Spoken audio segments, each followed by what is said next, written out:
The notification from my bank app glowed on my screen at 3:47 a.m., the harsh light cutting through the darkness of Emma's hospital room. Insufficient funds for automatic payment. My hands trembled as I stared at the words. The steady beep of my daughter's for pumped the only sound in the sterile silence. 7-year-old Emma slept fitlessly in her bed. Her once golden hair now just wisps beneath the pink unicorn beanie I'd bought to keep her head warm. In that moment, watching the numbers that represented our last hope drain away while my child fought for her life, I understood what it meant to be truly alone. I'm Rebecca Thompson, and this is the story of how my family stole from a dying child, and how I found the strength to fight back when I had nothing left to lose. Before we jump back in, tell us where you're tuning in from, and if this story touches you, make sure you're subscribed, because tomorrow I've saved something extra special for you. The fluorescent lights of Seattle Children's Medical Center never really turn off. They dim around 8 p.m., but there's always that persistent glow, that constant hum that becomes the soundtrack to your worst nightmares. I've been living in these hallways for 3 months, ever since the doctor sat us down in that small consultation room and said the word that shatters worlds. Leukemia.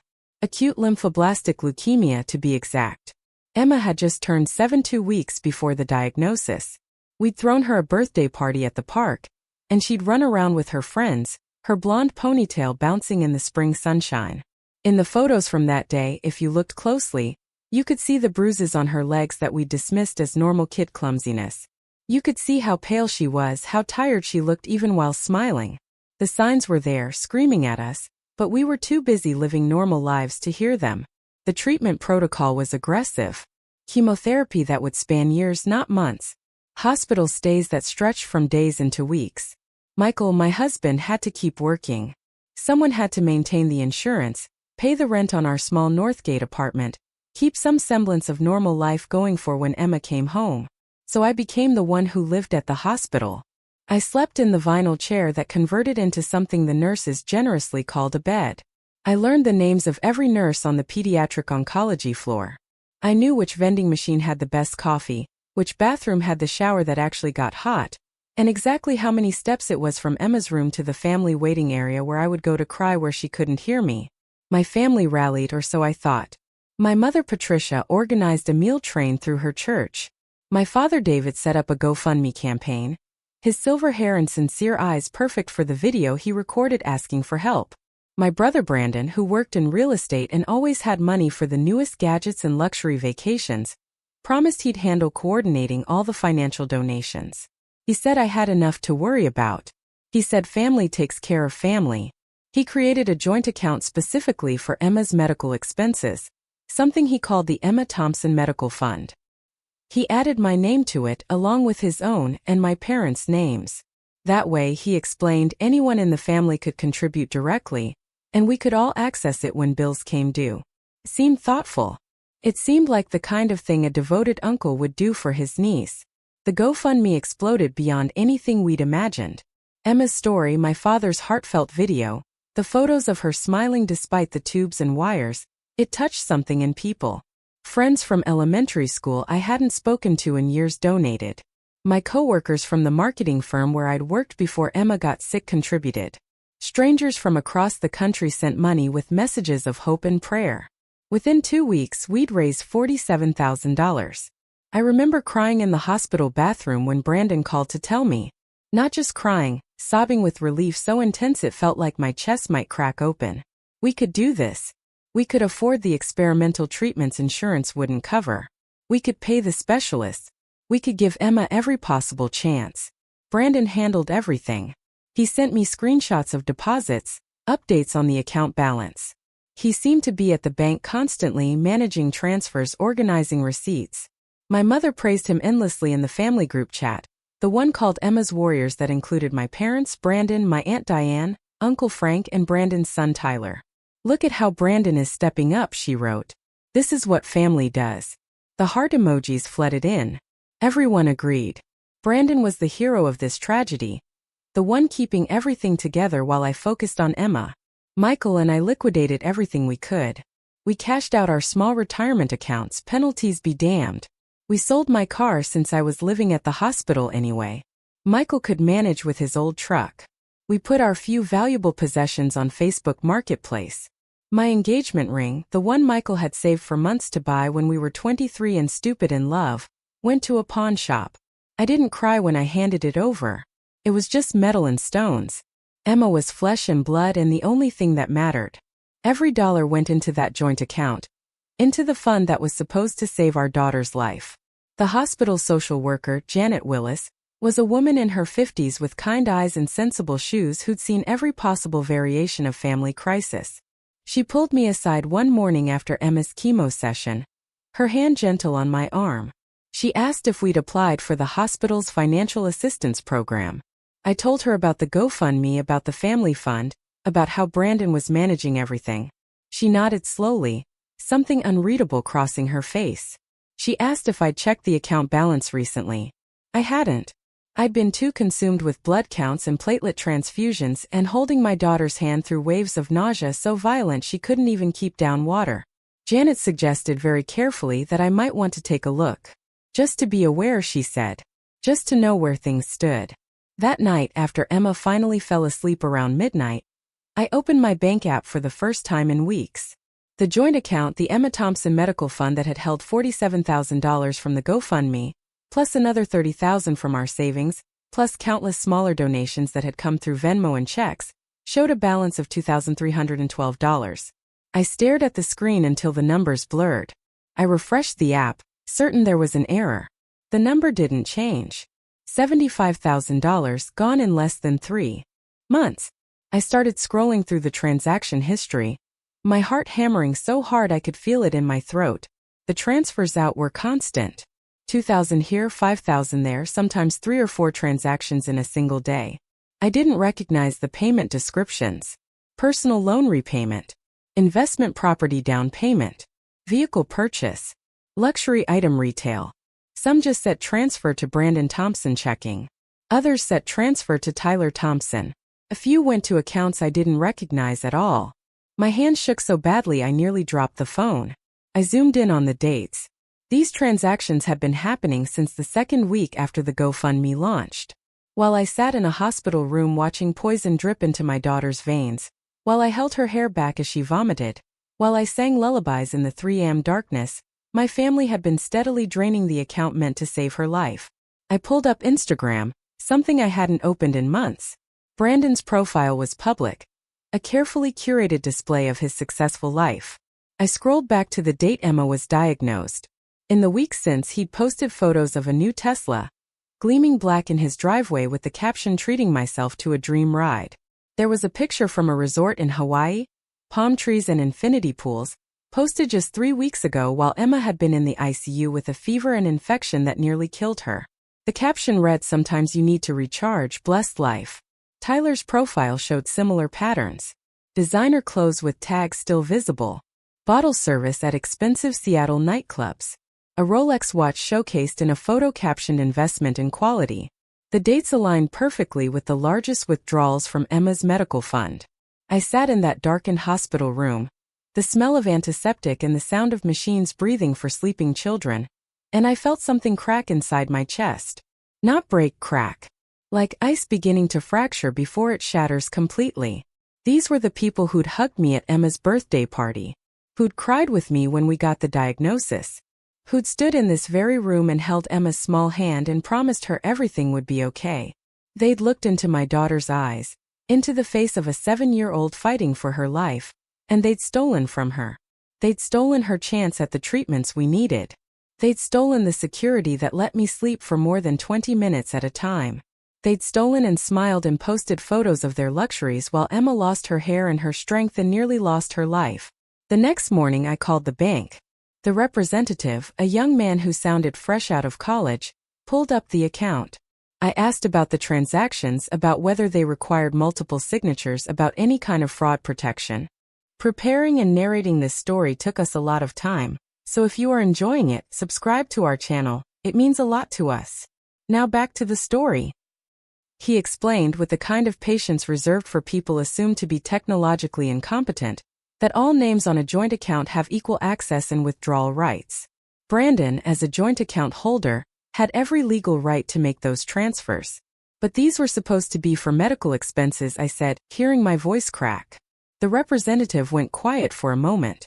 I'm very sorry, he said finally. But the bank can't regulate what joint account holders use funds for. That would be a family matter. A family matter. As if families don't destroy each other. As if the word family means anything when your daughter is dying and your brother is buying a Tesla. I hung up and immediately called Brandon. It went to voicemail. I called again. Voicemail. I sent a text, my fingers jabbing at the screen. We need to talk about the medical fund account. Call me immediately. 3 dots appeared, indicating he was typing. Then they disappeared. No response came. I tried my mother. She answered on the 4th ring, her voice bright and cheerful. How's our Emma girl today? She asked, as if everything were fine, as if the world weren't ending. I asked her if she knew what had happened to the money in the medical fund. Her voice changed instantly, going tight and defensive. Brandon's been managing all that, she said. You should talk to him. I told her I'd tried, that he wasn't answering. She made a non-committal sound. He's very busy with work, Rebecca. You know how hard he works. The implication hung there, unspoken but clear. Unlike you, sitting in a hospital, not contributing, not working, being a burden. I asked her directly if she'd seen Brandon's Instagram, if she'd seen the Tesla and the Hawaii trip. Silence stretched between us, broken only by the hospital sounds in my background and what might have been a television in hers. Finally she spoke, her voice cold in a way I'd never heard before. What Brandon does with his own money is his business. You sound very stressed, Rebecca. Maybe you should rest instead of starting drama. Then she hung up. My own mother hung up on me while I sat in a hospital room with my dying daughter. I stared at the phone, at Emma's name and smiling face on my lock screen. A photo from before the cancer, before everything shattered, and I understood with perfect clarity that I was completely alone. Emma woke up around 9, groggy from the anti-nausea medication. She asked for apple juice in that small hoarse voice that the chemo had given her. I poured it from the plastic pitcher the nurses refilled 3 times a day, added the bendy straw she liked, and held it while she sipped. Her eyes, still that bright blue that matched my own, looked up at me with complete trust. Mommy, she whispered, am I going to get better? The question she asked every few days, the one that tore my heart out every single time. Yes, baby, I told her, smoothing the unicorn beanie over her head. Yes, you're going to get better. We're doing everything we can. Even as I said it, I thought about the empty account, about the treatments we might not be able to afford, about the clinical trial Dr. Park had mentioned that could give Emma a better chance but cost money our insurance wouldn't cover. Dr. Helen Park did her rounds late morning. She was a woman in her 40s, Korean American, with steady hands and a direct manner that I'd come to depend on. She checked Emma's charts, asked about her appetite and pain levels, examined the port in her chest where the chemo went in. After Emma dozed off again, Dr. Park gestured for me to follow her into the hallway. We stood by the window overlooking the Seattle skyline, the Space Needle visible in the distance under gray clouds that threatened rain. She asked how I was holding up, really holding up, with the kind of look that said she already knew the answer wasn't good. I told her everything. About the account, about the missing money, about Brandon and Tyler and the Instagram posts and my mother hanging up on me. I told her while staring out at the city, unable to meet her eyes, ashamed somehow even though I'd done nothing wrong. Dr. Park listened without interrupting. When I finished, she was quiet for a long moment. Then she said something I'll never forget. Rebecca, financial abuse during medical crises is more common than you'd think. I've seen it destroy families. I've seen it cost patients their lives. You need to document everything right now before anything else disappears. She recommended I contact the hospital's legal advocate, that I screenshot every transaction, every Instagram post, every text message. She told me that Emma's treatment wouldn't stop, that the hospital had programs and resources, but that I needed to protect myself and my daughter legally. Her directness, her lack of sugarcoating, was exactly what I needed. Someone finally telling me the truth instead of pretending everything was fine. I spent Emma's nap time that afternoon doing exactly what Dr. Park suggested. I screenshotted every transaction from the medical fund account going back to the day it was opened. I saved every Instagram post from Brandon and Tyler showing their purchases and trips. I went through the family group chat, Emma's Warriors, and saved every message where Brandon had updated everyone on the fund, where people had praised him, where my mother had shut down anyone who asked questions. I found the original GoFundMe page and saved all the donor comments, people pouring their hearts out about wanting to help a little girl fight cancer, never knowing their money was funding a Tesla and a Hawaiian vacation. I created a folder on my phone labeled Evidence, and I backed everything up to the cloud. Then I opened a new note and started writing down everything I could remember. Every conversation with Brandon about the account. Every time he'd reassured me not to worry about money. Every time my mother had told me to let him handle it, that I was too stressed to think clearly. I wrote down the dates Emma had been in the ICU, the dates of her worst chemo reactions, and I cross-referenced them with Brandon's Instagram posts. While Emma had been fighting for her life with a 104-degree fever, Brandon had been on a beach in Maui. While she'd been getting a platelet transfusion because her counts had dropped so low she was at risk of bleeding to death, Tyler had been showing off his new Rolex. The pattern was undeniable, documented, impossible to explain away.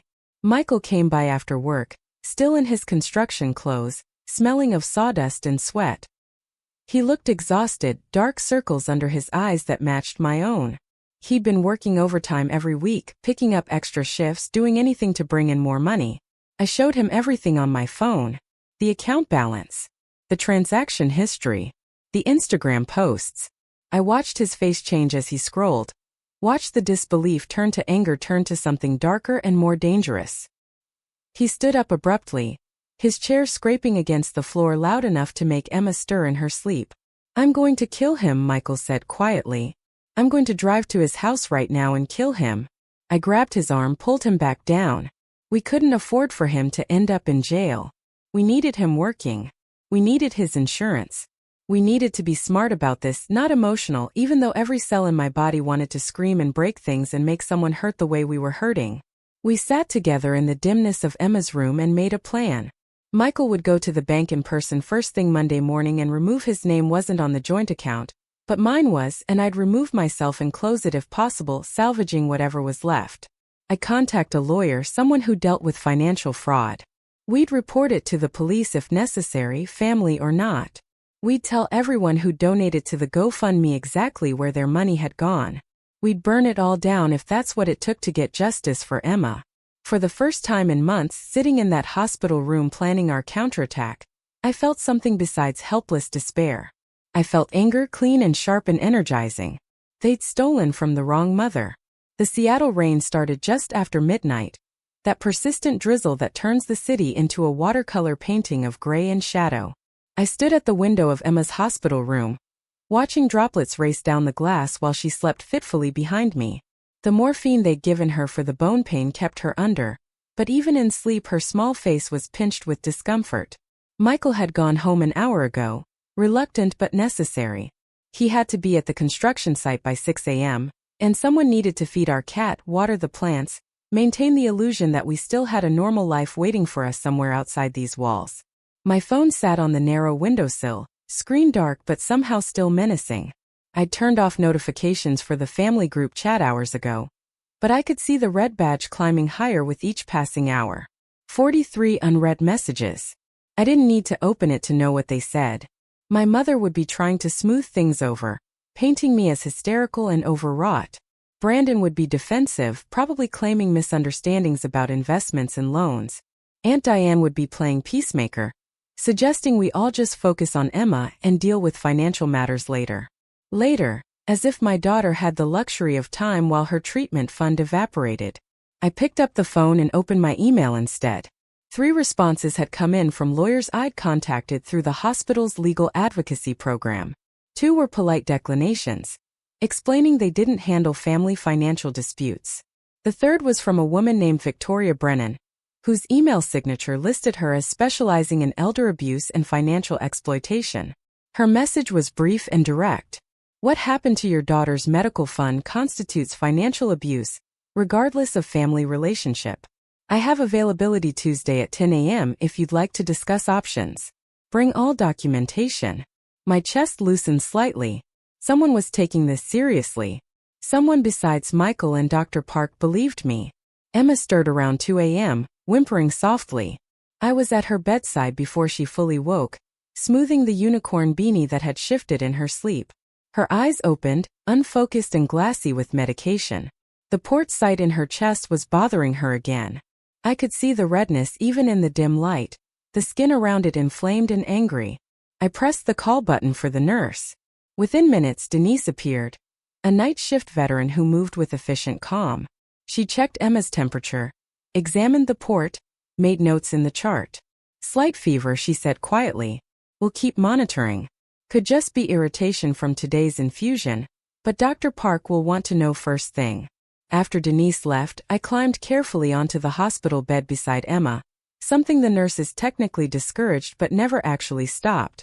She curled against me, her body so much smaller than it should be, the chemo stealing her appetite along with everything else.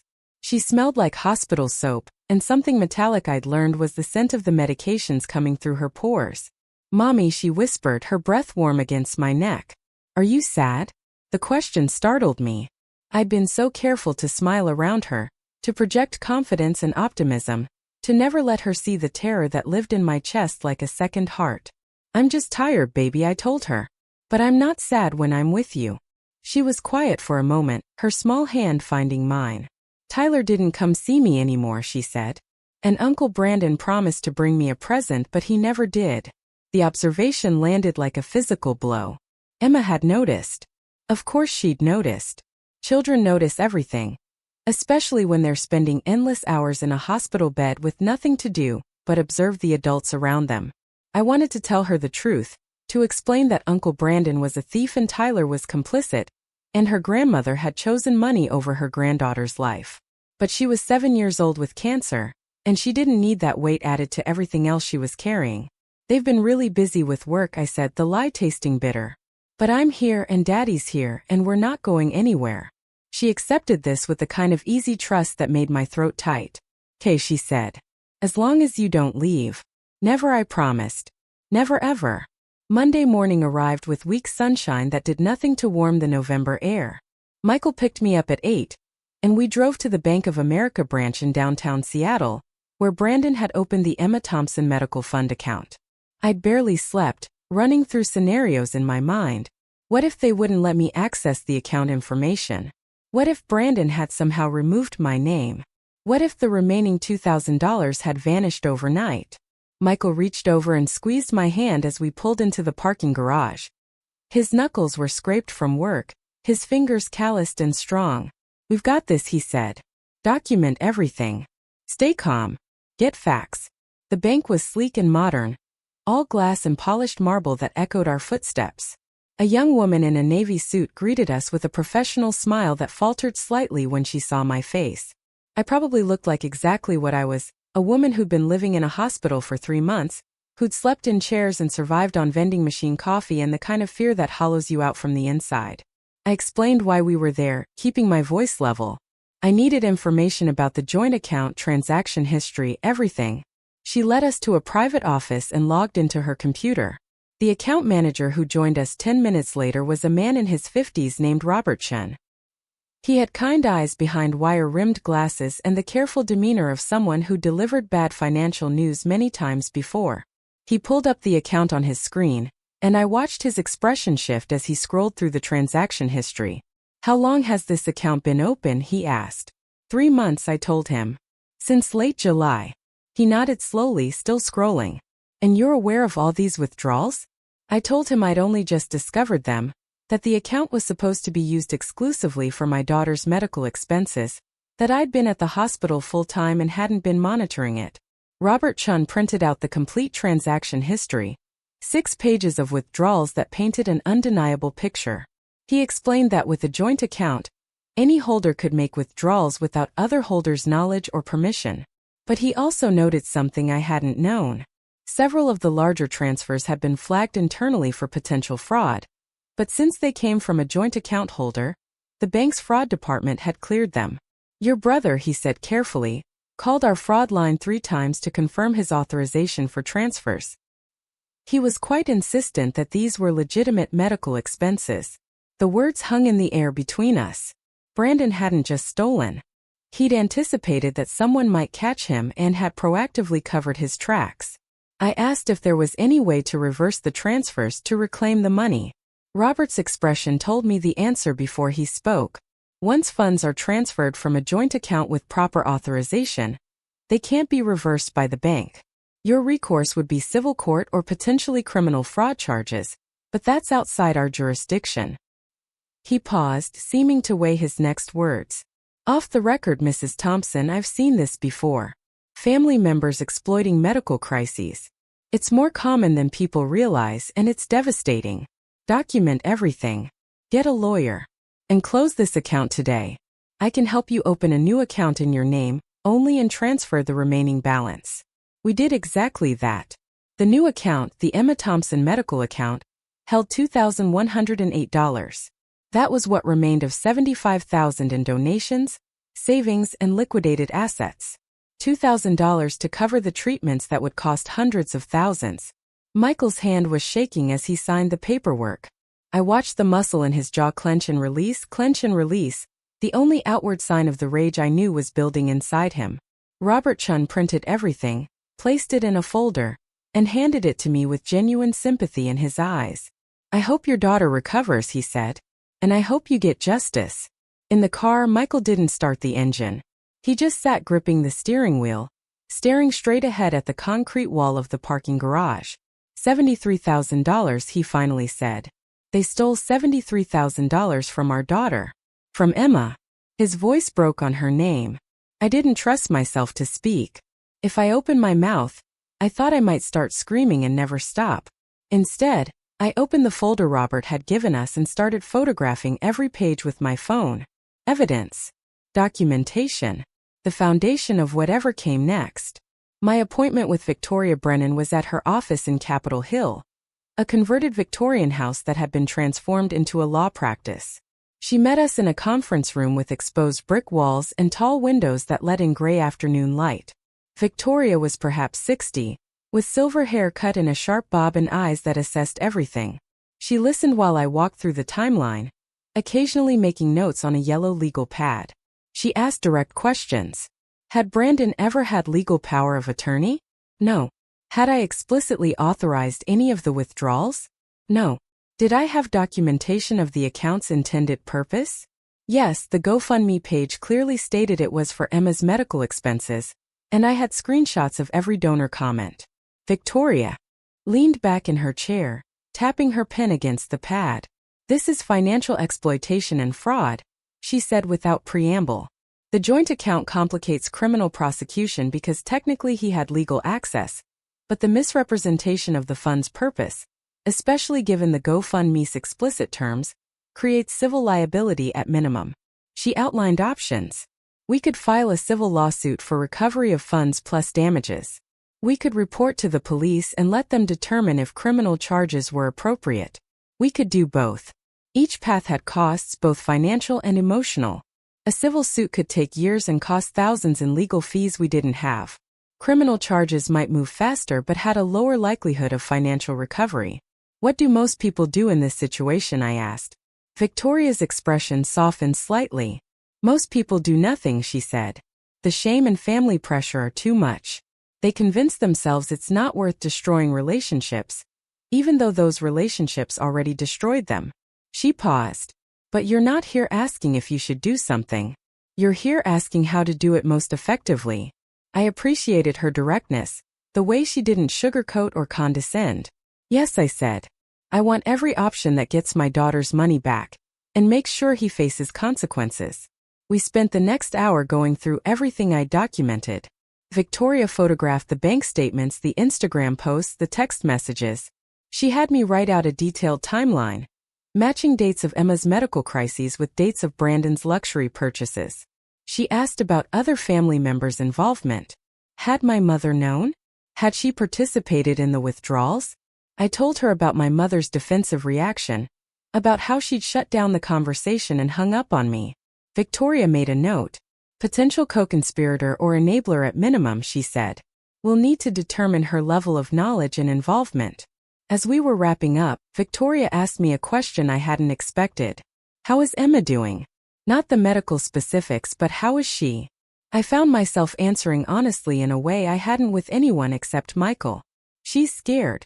She's in pain most of the time. She doesn't understand why her hair fell out or why she has to stay in the hospital or why the medicine makes her so sick. But she still smiles when her favorite nurse comes in. She still wants to hear stories before bed. She's still fighting. Victoria nodded slowly. Then we fight too, she said. For her. I'll prepare a demand letter to your brother first, giving him 10 days to return the funds before we file suit. Sometimes the formal legal approach shakes loose quick settlements. But be prepared for this to get ugly. Family financial cases always do. Michael had to go back to work, but I couldn't face returning to the hospital yet. I drove to Cary Park, the overlook that gives you the postcard view of Seattle's skyline. The afternoon was cold and clear, the kind of November day where you can see Mount Rainier in the distance. I sat on a bench and finally opened the family group chat that had been blowing up my phone for 2 days. 67 unread messages now. I scrolled to the beginning and read through them all. My mother had indeed tried to control the narrative. Rebecca is having a breakdown from stress. We need to give her space and not engage with her accusations. Brandon needs our support during this difficult time. Brandon's messages were a masterclass in manipulation. I've been working so hard to manage everything while Becca focuses on Emma. I may have made some accounting errors, but everything was intended for the family's benefit. I'm hurt that my own sister would attack me during such a traumatic time. Tyler had jumped in with his own defense. Uncle Brandon has been nothing but generous. Some people can't handle stress and lash out at those trying to help. Aunt Diane had posted prayer hands emojis and messages about family forgiveness. Uncle Frank had stayed silent, but there were just a few dissenting voices. A cousin I barely knew, Ashley, had written, I think we should at least look at the account records before dismissing Rebecca's concerns. My mother had shut that down immediately. This is not up for group discussion. Brandon will handle it privately with Rebecca. Another family friend who was in the chat had posted, I donated to Emma's GoFundMe specifically for her treatment. I'd like to know those funds are being used as intended. That message had been met with silence, pointedly ignored by everyone. I typed out a message, my fingers moving before I could overthink it. I went to the bank today. I have complete transaction records. $73,000 was withdrawn from Emma's medical fund for personal expenses including a Tesla, a Hawaii vacation, designer purchases, and other non-medical costs. I have documentation of everything. I've consulted with a lawyer. This is fraud and financial exploitation. Anyone who contributed to the GoFundMe or donated money for Emma's treatment deserves to know their money was stolen. I hit send and watched the 3 dots appear almost immediately as people started typing responses. The reaction was instantaneous and explosive. My mother called within 30 seconds. I let it go to voicemail. She called again. Voicemail. A text came through. How dare you air family business in a group chat? You're being vindictive and cruel. Brandon called next. I answered this time, putting it on speaker so I could record it. Rebecca, he started, his voice smooth and reasonable. I think there's been a huge misunderstanding. Those withdrawals were authorized investments meant to grow the medical fund. I was trying to help. The lie was so brazen I almost laughed. Investments, I said flatly. A Tesla is an investment? A vacation is an investment? Tyler's Rolex is an investment? His tone shifted, became harder. You're not thinking clearly. The stress of Emma's situation has obviously affected your judgment. I was managing complex financial instruments that you wouldn't understand. You should have trusted me instead of going behind my back to lawyers and making accusations. The gaslighting was textbook, almost impressive in its audacity. I have bank records, Brandon, I said. I have your Instagram posts. I have dates and amounts and screenshots of everything. Your lawyer will be receiving a demand letter later this week. If the money isn't returned within 10 days, I'm filing a civil suit and reporting you to the police for fraud. The pause that followed was long and loaded. When he spoke again, the reasonable mask had dropped completely. You're going to regret this, he said quietly. You're going to destroy this family over money? While Emma is sick. What kind of mother are you? The question hit exactly where he'd aimed it. The guilt and shame every parent of a sick child carries. But I'd been living in a pediatric oncology ward for 3 months. I'd watched other parents fight battles that made mine look simple. I'd learned that sometimes love means being the villain in someone else's story. The kind of mother who protects her daughter, I said. Even from her own family.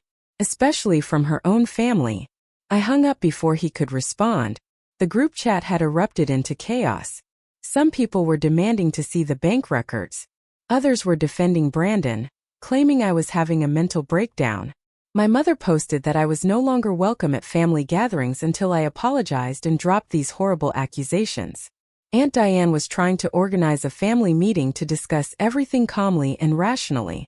Uncle Frank finally broke his silence with a single sentence. If what Rebecca says is true, Brandon needs to return the money and face consequences. It was the first time anyone in my family had publicly acknowledged I might be telling the truth. My phone rang again. Not a family member this time, but a Seattle area code I didn't recognize. I answered cautiously. Is this Rebecca Thompson? The voice was female, professional. This is Amanda Pierce from Cairo 7 News. I'm a reporter covering medical fundraising fraud. A source forwarded me your GoFundMe page and some concerning information about misused donations. I'd like to speak with you about your daughter's case. My breath caught. Someone had gone to the media. Someone had decided this story needed to be told publicly. I don't know, I started. This is a family matter. Ms. Thompson, Amanda interrupted gently. Dozens of people donated their hard-earned money believing it would help a child with cancer. If those funds were misappropriated, that's not a family matter. That's a public interest story. People deserve to know what happened to their donations. She was right. Every person who'd contributed to Emma's GoFundMe, every stranger who'd sent money with heartfelt messages about hoping she'd recover, they'd been lied to. They'd been told their donations would provide life-saving treatment, and instead their money had bought luxury goods for my brother and nephew. I told Amanda I needed to think about it, that I'd call her back. She gave me her direct number and said she understood this was difficult, but that sunshine was the best disinfectant. Exposure often led to accountability when family pressure and shame kept victims silent. I sat in that park overlooking the city as the afternoon faded into evening, watching lights begin to flicker on across Seattle. Somewhere in one of those buildings was the hospital where Emma was probably waking up from her afternoon nap, asking for me. Somewhere else was Brandon's house with the Tesla in the driveway, bought with money meant to save a child's life. I thought about Victoria Brennan's question about what most people do in this situation. Most do nothing. Most let shame and family loyalty silence them. Most choose peace over justice because fighting is exhausting and expensive and uncertain. But I thought about Emma asking why Tyler didn't visit anymore. About her small voice wondering if she'd get better. About her trust that the adults in her life were doing everything possible to save her. I thought about every parent in that pediatric oncology ward fighting their own impossible battles. About the families I'd met who'd lost everything trying to save their children. I thought about the strangers who donated their money in good faith, believing they were helping a little girl fight cancer. They deserved to know the truth. Emma deserved to have someone fight for her as hard as she was fighting to survive. I called Amanda Pierce back and told her I'd talk to her, but only if we could do it at the hospital. I wanted Emma's reality to be part of the story. I wanted people to see what their donations were supposed to support, what Brandon's theft had threatened. Amanda agreed immediately. We scheduled it for Wednesday morning, when Emma would be alert and between treatments. I'd have Michael there for support, and Dr. Park had already agreed to provide medical context if needed. This was happening. I was going to tell the world what my family had done, and there would be no coming back from it. The drive back to the hospital felt different somehow, like I was moving forward instead of just surviving. My phone continued buzzing with messages, voicemails, texts from family members begging me to reconsider, threatening me, trying to guilt me into silence. I turned it off completely. Let them panic. Let them scramble. Let them feel a fraction of the fear and helplessness I'd felt watching my daughter suffer while they stole from her. When I walked back into Emma's room, she was awake and watching cartoons, her dinner tray untouched beside her. She smiled when she saw me, that smile that was missing a front tooth and lit up her whole face despite everything. "Mommy, you're back," she said. I was back. And I wasn't backing down. Wednesday morning arrived with the kind of crystalline clarity that only comes after a Pacific Northwest storm system moves through. I'd barely slept, running through what I'd say to the camera, how much of Emma's medical reality I should expose, whether I was doing the right thing by making this public. Michael had taken the morning off work, something we couldn't afford but he'd insisted on. He arrived at the hospital at 8:30 carrying 2 decent coffees from the Starbucks down the street. Not the sludge from the hospital cafeteria that I'd been surviving on for months. Emma was having a good morning, relatively speaking. Her fever had broken overnight, and she'd managed to eat half a container of applesauce for breakfast. The child life specialist had brought her a new coloring book, and she was working on a picture of a butterfly with intense concentration, her tongue poking out slightly the way it always did when she focused. She'd asked why the news people were coming, and I'd explained as simply as I could that we needed to tell people about what happened to the money that was supposed to help her get better. She'd accepted this with a child's easy logic. Because Uncle Brandon took it, she said matter-of-factly. I'd frozen at her words, realizing she'd understood far more than I'd given her credit for. Yes, baby, I said. Because Uncle Brandon took it, and that wasn't okay. Amanda Pierce arrived at 9 with a cameraman named Joel who moved with practiced efficiency, setting up lights and checking angles, while keeping his equipment away from the medical machinery. Amanda herself was younger than she'd sounded on the phone, maybe early 30s, with dark hair pulled back in a professional bun and intelligent eyes that took in everything. She shook my hand firmly, then Michael's, before crouching down to Emma's level. Hi Emma, she said gently. I'm Amanda. I love your butterfly. Is it okay if we talk while you color?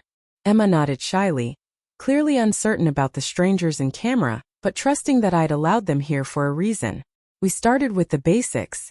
Amanda asked about Emma's diagnosis, the treatment protocol, the prognosis. Dr. Park had provided written medical summaries that I could reference without violating privacy laws. Acute lymphoblastic leukemia diagnosed in April. Aggressive chemotherapy protocol spanning 2 to 3 years. Current complications included infection risks, severe nausea, bone pain, and ongoing monitoring for organ damage from the treatment itself. The medical costs were staggering even with insurance. Copays, out-of-network specialists, medications not covered by our plan, travel expenses for trials we'd considered. We'd estimated needing at least $100,000 beyond what insurance would cover to give Emma the best possible chance. Amanda's questions were direct but not cruel. She asked about the GoFundMe campaign, about how it started and how quickly it grew. I showed her screenshots of the original page, of my father's video, of the donor comments that had poured in. People had given everything from $5 to $5,000. A woman in Ohio who was on disability had sent $20 with a note saying she wished it could be more. A group of elementary school students had held a bake sale and raised $347. Every donation had come with messages. Praying for Emma. Stay strong. This is for that beautiful little girl. No one should have to choose between their child's life and bankruptcy. Then I showed her the bank records. All 6 pages of transaction history, the systematic draining of the account that had started within weeks of the GoFundMe launching. Amanda's expression remained professional, but I saw something flash in her eyes. Anger maybe, or the recognition of a story that mattered.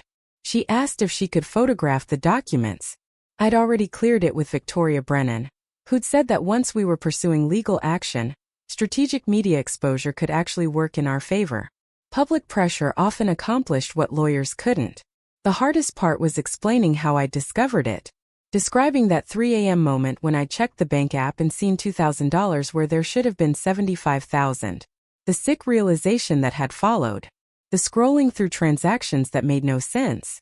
I started crying when I talked about seeing Brandon's Instagram posts, about the Tesla and the Hawaii trip dated to when Emma had been in the ICU with sepsis. Amanda didn't interrupt, just let me talk. Let the emotion be real and raw on camera. Michael's hand found mine, his grip tight enough to hurt, anchoring me. Amanda asked the question I'd been dreading. Why would your own brother do this? Why would any family member steal from a child with cancer? I thought about this constantly over the past few days, trying to understand the psychology of it. Because he could, I said finally. Because the account structure gave him access. Because he's always felt entitled to take what he wants. Because somewhere in his mind he justified it. Maybe he told himself he'd pay it back. Maybe he convinced himself Emma would be fine and the money was just sitting there. Maybe he's just a person who sees an opportunity and takes it without considering the consequences. I don't know if that makes him evil or broken or just fundamentally selfish. But I know what it makes him.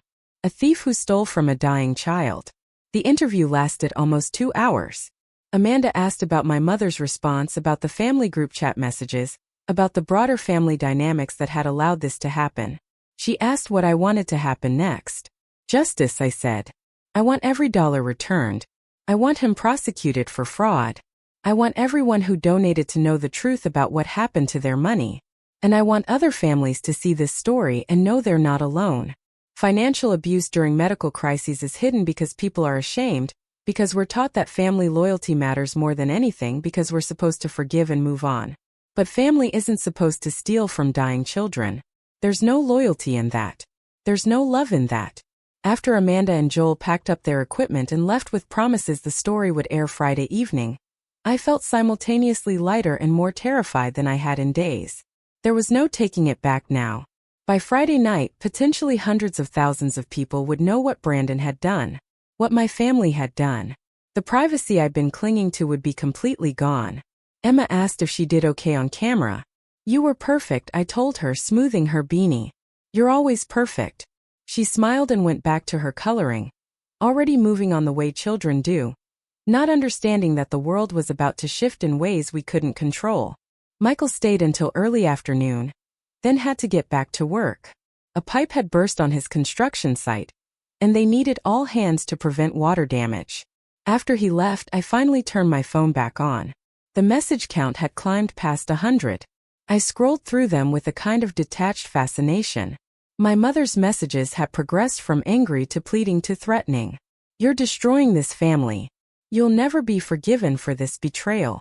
Think about what you're doing to all of us. Brandon's messages were more calculated. I've consulted with my attorney.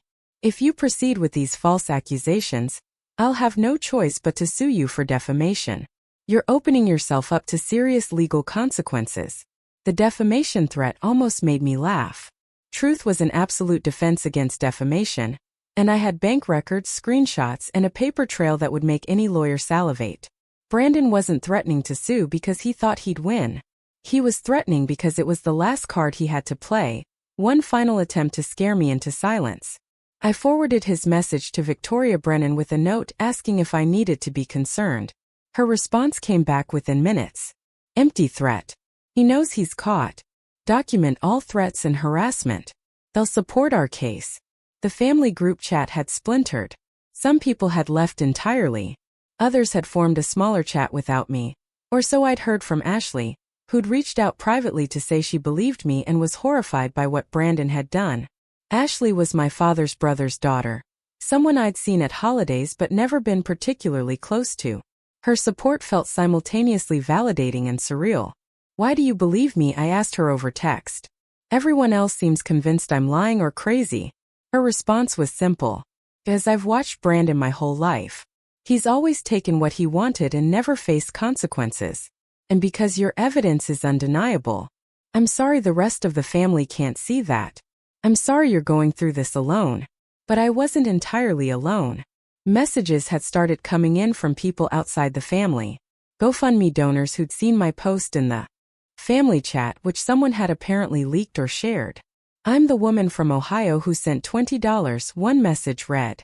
I'm on disability and that was my grocery money for 2 days. Please tell me you're going to make him pay it back.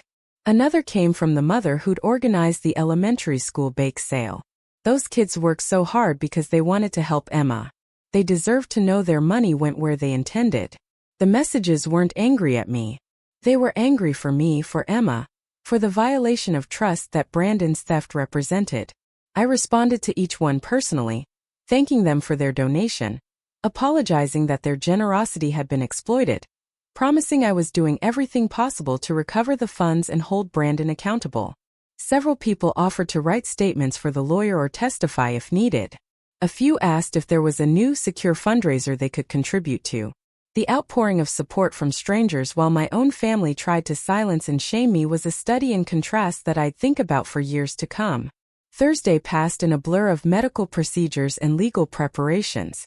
Emma had a spinal tap to check for leukemia cells in her cerebrospinal fluid, a procedure that required sedation and left her groggy and uncomfortable for hours afterward. I held her hand through the prep, sang to her as the anesthesia took effect, and was there when she woke up crying and disoriented. These were the moments that Brandon's theft felt most visceral. While I comforted my daughter through another painful procedure, he was presumably going about his normal day, showing houses to clients, maybe having lunch at some trendy restaurant, completely insulated from the consequences of his actions. Victoria Brennan called late afternoon with an update. The demand letter had been sent via certified mail and email to Brandon, with copies to my parents as potential co-conspirators. She'd laid out the evidence clearly and given him 10 days to return all misappropriated funds plus interest, or face civil litigation and criminal fraud charges. She asked if I was prepared for what might come next. Brandon will likely try to negotiate, she said. He'll offer partial repayment in exchange for dropping charges. He'll try to make it seem generous, like he's doing you a favor. Don't accept anything less than full restitution plus your legal fees. And be prepared for him to play the victim, to claim you're vindictive or punishing him for innocent mistakes. I told her I was prepared, though I wasn't sure that was true. How do you prepare for your family to turn on you completely? How do you ready yourself for the public exposure that was coming? Amanda Pierce had sent me a preview link to the story that would air Friday evening. I'd watched it alone in the hospital bathroom with my earbuds in, seeing myself on camera talking about my daughter's cancer and my brother's betrayal. I looked exhausted and desperate and angry, all of which were true. But I also looked determined. I looked like someone who wouldn't back down. I hoped that was true too. Emma had a bad night Thursday. Her counts had dropped again, making her vulnerable to infection and requiring another transfusion. She spiked a fever around midnight that had the nurses concerned enough to call the oncology resident. They drew blood cultures, started for antibiotics, monitored her closely through the small hours of the morning. I sat beside her bed holding her hand, watching the monitors, praying to a God I wasn't sure I believed in anymore. Please don't take her. Please let the antibiotics work. Please let her be okay. The fever broke around 4 a.m., and Emma fell into genuine sleep for the first time in hours. I stayed awake watching her breathe, counting each rise and fall of her chest like a miser counting coins. Friday morning brought nervous energy I couldn't shake. The story would air at 6 p.m. on the evening news. Michael was coming straight from work to watch it with me. Dr. Park had stopped by during morning rounds and asked if I was ready for what might come after the story went public. You'll probably get a lot of attention, she'd said carefully. Some of it will be supportive. Some might not be. People have opinions about families and money, and how these situations should be handled. Try not to read the comments if you can help it. I'd nodded, knowing I'd read every single comment, unable to help myself. The day crawled by with excruciating slowness. Emma was feeling better, the antibiotics having done their job, and the child life specialist took her to the playroom for an hour while I tried to eat something from the cafeteria. The food tasted like cardboard, but I forced it down anyway. My phone was quiet for once, the family having apparently exhausted their arguments or moved their discussion somewhere I couldn't see it. The silence felt ominous rather than peaceful. The calm before whatever storm was coming. Michael arrived at 5:30 with takeout from the Thai place near our apartment, the one we used to go to before Emma got sick, back when we were different people living a different life. We spread the containers across the small table in Emma's room while she dozed in her bed, the steady beep of her monitors providing background rhythm. Neither of us ate much. We were both watching the clock, watching the minutes tick toward 6 p.m. and the point of no return. The story was the lead segment. Amanda's voiceover began over footage of the hospital exterior. When a child is diagnosed with cancer, families often face impossible choices between medical care and financial ruin. Crowdfunding sites like GoFundMe have become lifelines, allowing communities to rally around sick children and their families. But what happens when the money meant to save a life is stolen by the people who are supposed to protect that child most? Then my face filled the screen and I was talking about Emma's diagnosis, about the GoFundMe campaign, about discovering the theft. The editing was tight and powerful, cutting between my interview, the bank documents Amanda had photographed, and screenshots of Brandon's Instagram posts showing his purchases. Amanda's reporting was thorough and damning. She'd done additional research, finding that Brandon had listed the Tesla purchase on social media. The same week he'd transferred $15,000 from Emma's medical fund. She'd matched Tyler's Rolex post to another $5,000 withdrawal. She'd even contacted the Hawaii resort and confirmed Brandon's stay dates, which overlapped exactly with Emma's ICU admission for sepsis. The timeline she'd constructed left no room for misunderstanding or alternate explanations. This wasn't complicated financial management or innocent mistakes. This was systematic theft from a child with cancer. The story included my statement about wanting justice and accountability. It included information about the demand letter and potential legal action. And crucially, it included a statement from GoFundMe's press office saying they took fraud seriously and were reviewing the campaign. They couldn't comment on specific cases, but their terms of service clearly prohibited misuse of donated funds, and violations could result in account suspension and referral to law enforcement. The message was clear. Brandon wasn't just fighting me anymore. He'd drawn attention from a platform that had significant resources to investigate fraud. The story ended with Emma coloring in her hospital bed. Amanda's voiceover gentle but pointed. Emma Thompson continues her fight against leukemia, even as her family fights to recover the money stolen from her medical fund. The Thompsons hope that by sharing their story, other families will feel empowered to speak up when they face similar exploitation. Because sometimes the hardest battles aren't against disease. They're against the people who are supposed to love you most. The screen faded to black, then cut to the news anchors in the studio looking appropriately somber and outraged. Michael and I sat in silence for a long moment after it ended. Emma was still sleeping, oblivious to the fact that her story had just been broadcast to hundreds of thousands of people across the Seattle metro area. My phone, which had been quiet all day, started buzzing immediately. Text messages, voicemails, social media notifications, all flooding in at once. I turned it face down on the table, not ready to deal with whatever was coming. "We did it," Michael said quietly. "It's out there now. Everyone knows." I nodded, feeling oddly disconnected from my body. There was relief in the exposure, in not carrying the secret alone anymore. But there was also terror. I just made my family's ugliest moments public. I just painted a target on my back and Brandon's. There was no way to predict what would come next. The first call I answered was from Victoria Brennan. "I just watched the story," she said, and I could hear approval in her voice. That was exactly what we needed. Public pressure, platform attention, community support. Brandon's going to feel walls closing in from multiple directions now. Be prepared for him to either offer a quick settlement or double down and get aggressive. Either way, we're in a stronger position than we were this morning. She told me to forward any threatening messages directly to her, to document everything, and to try to get some rest. The next few days would likely be intense. The next call was from a number I didn't recognize. I answered cautiously. "Is this Rebecca Thompson?" The voice was older, female, unfamiliar. "This is Margaret Chen. My husband Robert helped you at the bank on Monday. I watched your story tonight, and I want you to know that I donated to a new GoFundMe if you start one. What your brother did is unconscionable. That little girl deserves better." I found myself crying, overwhelmed by the kindness of a complete stranger. "Thank you," I managed. "Thank you so much." Margaret continued, her voice fierce despite her age. "I lost my daughter to cancer 30 years ago. We didn't have GoFundMe back then, but we had family who stepped up and family who disappeared. The ones who helped will never forget. The ones who failed us will never forgive. You fight for your Emma. You fight with everything you have. Don't let anyone make you feel guilty for protecting your child." After we hung up, I sat holding my silent phone, Margaret's words echoing in my head. Don't let anyone make you feel guilty for protecting your child. That's what I was doing, wasn't it? Not destroying the family, not being vindictive or dramatic or any of the things my mother had accused me of being. I was protecting Emma. I was fighting for her chance at life that Brandon had stolen. I was refusing to be silent about abuse just because it came from inside the family. There was nothing to feel guilty about in that. Social media was exploding.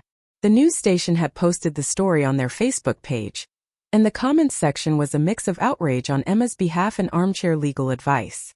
Someone had already identified Brandon from context clues and found his Instagram, which was now being flooded with angry messages. His account went private within an hour of the story airing. Tyler's account disappeared entirely. People were finding the original GoFundMe page and leaving comments expressing their disgust at the misuse of funds. A few comments defended Brandon, suggesting I was a bitter sister making false accusations, but they were drowned out by hundreds of others expressing support and fury at the theft. By 8 p.m., 3 different lawyers had reached out offering pro bono representation if I wanted to pursue criminal charges in addition to the civil suit. 2 local news stations requested follow-up interviews. Someone had started a Facebook group called Justice for Emma Thompson that already had over 1,000 members. The Seattle Times wanted to do a longer investigative piece. A podcast about medical fraud wanted me as a guest. The attention was overwhelming and surreal. 24 hours ago, this had been my private nightmare. Now it belonged to everyone, dissected and discussed and debated by thousands of strangers. My mother called at 8:30. I let it go to voicemail, then listened to the message with Michael beside me. Her voice was shaking with what might have been rage or tears or both. How could you do this to us? How could you humiliate your family on television? You've destroyed Brandon's reputation, his business, everything he's worked for. Over money. Over a misunderstanding. You're vindictive and cruel, and I don't know who you've become. Don't bother calling back. You're not my daughter anymore. The message ended abruptly, like she'd hung up mid-thought, unable to continue. I played it again, listening more carefully the second time. Not once had she mentioned Emma. Not once had she expressed concern for her granddaughter or acknowledged that the money had been meant for a child's cancer treatment. Her entire focus was on Brandon's reputation, on the family's image, on her own embarrassment at having this exposed publicly. In that moment, I understood with perfect clarity that my mother had always known, or at least suspected, what Brandon was doing. She'd chosen to protect him over her granddaughter. She'd chosen his comfort over Emma's life. And now that the truth was public, she was choosing to cut me off rather than face her own complicity. I saved the voicemail and forwarded it to Victoria Brennan. More evidence of the family's priorities. More proof that this wasn't about misunderstandings or accounting errors. This was about a family system that had always protected its golden child regardless of who got hurt in the process. I'd been raised in that system, taught to smooth things over and keep the peace and not make waves. But Emma's diagnosis had burned away my ability to play that role. When your child is dying, you learn very quickly what actually matters. Family harmony isn't worth anything if it costs your daughter her life. Emma woke up around 9, groggy but asking for ice chips. I helped her sit up slightly, fed her small pieces of ice while telling her about her day, carefully editing out everything about the news story and the fallout. She asked if she could watch a movie, and we put on Moana for probably the 50th time.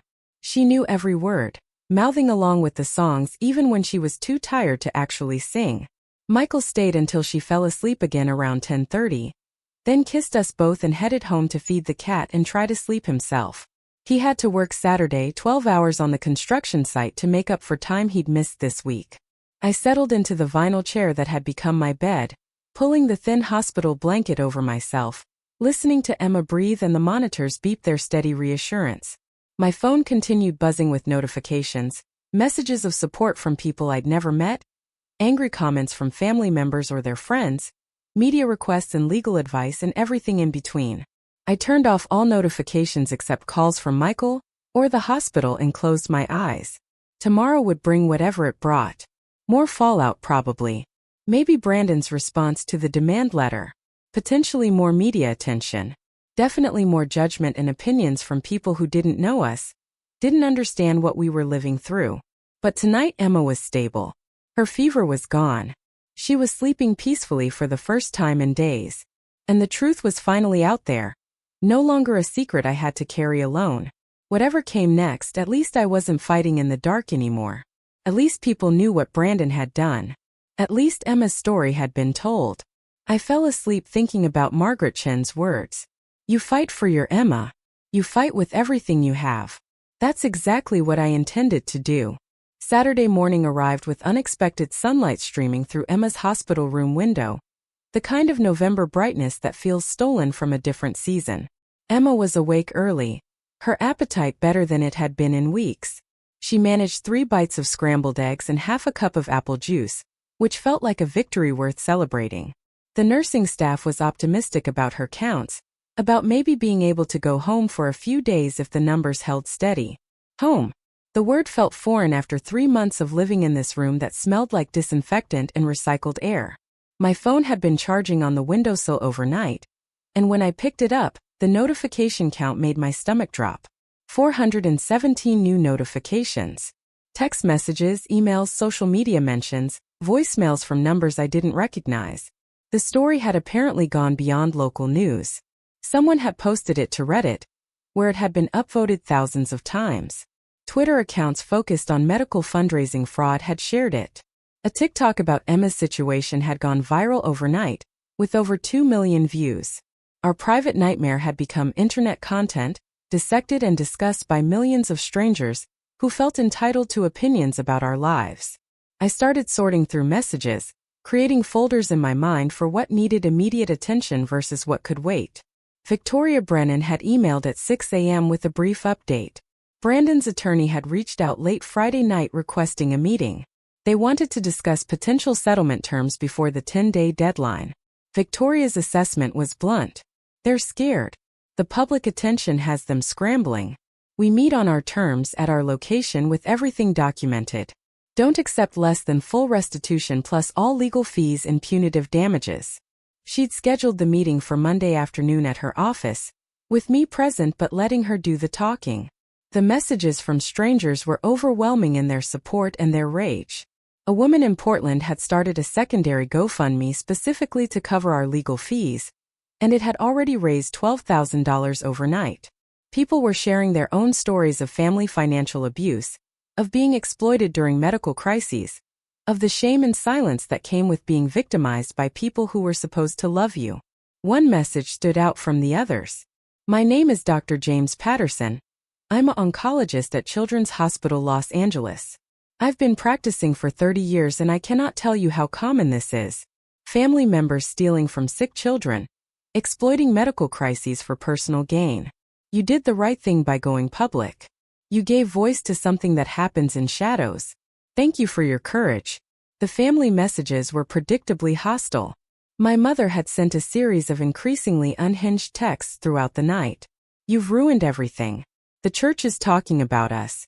Your father is humiliated. Brandon might lose his real estate license over this. How can you live with yourself? Aunt Diane had written a long message about forgiveness and Christian values, about how families should work through conflicts privately, about how I was setting a terrible example for Emma by teaching her that revenge was acceptable. The manipulation was so transparent it would have been funny if it weren't so enraging. I was setting an example for Emma, all right. I was teaching her that no one, not even family, gets to abuse you without consequences. But there were a few messages that caught me off guard. Uncle Frank, who'd spoken up once in the family group chat, had sent a private text. I believe you. I'm sorry I didn't say something sooner. I've watched Brandon get away with things his whole life because your mother protected him. It was wrong then and it's wrong now.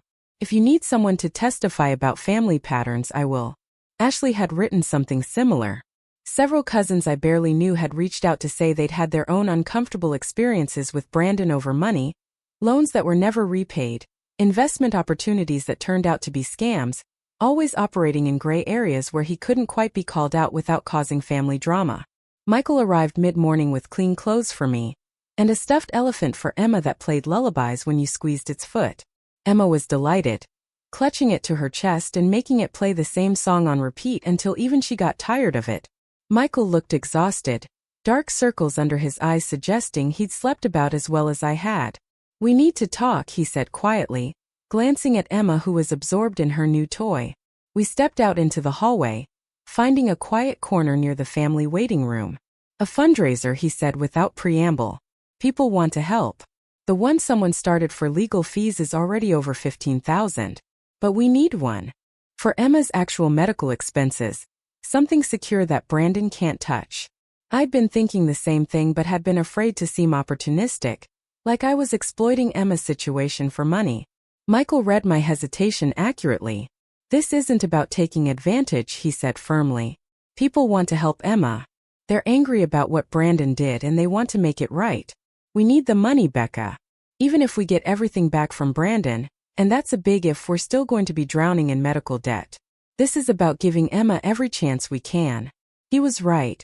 Pride didn't pay for experimental treatments or specialist consultations, or the 1,000 small expenses that insurance wouldn't cover. I nodded slowly. Okay, but we do it completely transparently. Every dollar accounted for. Regular updates on how it's used. I won't become what Brandon is. Michael set it up that afternoon, a new GoFundMe with the title Help Emma Thompson Fight Leukemia Second Chance. The description was careful and detailed, explaining what had happened to the first campaign, providing links to the news story for verification, outlining exactly what the funds would be used for. Medical treatments not covered by insurance, prescription medications, travel expenses for specialist consultations, emergency expenses related to complications. We included recent photos of Emma in her hospital bed, careful to show her reality without exploiting her suffering. Within an hour of posting it, we'd raised $7,000. Within 3 hours, $20,000. By evening, the fund had passed $50,000, surpassing what we'd lost from the original campaign. The comments on the new GoFundMe were a mix of heartwarming and heartbreaking. People who donated to the first campaign were donating again, angrier now but still committed to helping Emma. New donors were contributing with messages about their own family betrayals, their own medical struggles, their own experiences with exploitation. A group of nurses from a hospital in Texas had pooled their money and donated $500 with a note that said, "We see families torn apart by medical bills every day. This one is for Emma and for every patient whose family failed them." I read the comments until I couldn't see through tears, overwhelmed by the generosity of strangers, while my own family had stolen from my daughter. Sunday brought a different kind of attention. The Seattle Times published their investigative piece, a long-form article that went deeper than the television news story. They'd interviewed fraud experts about the prevalence of crowdfunding theft, spoken with GoFundMe representatives about their anti-fraud measures, and somehow gotten comments from several people who donated to Emma's original campaign. The article painted a picture of systemic issues, of how medical crowdfunding had created new opportunities for exploitation, of families torn apart by the financial stress of serious illness. Brandon and my mother were named directly, along with details about the withdrawals and timeline that made their actions undeniable. The Times article also included something I hadn't expected. They'd researched Brandon's background and found 2 previous instances of financial irregularity. A former business partner who'd filed a lawsuit alleging Brandon had misappropriated company funds, settled out of court with a non-disclosure agreement.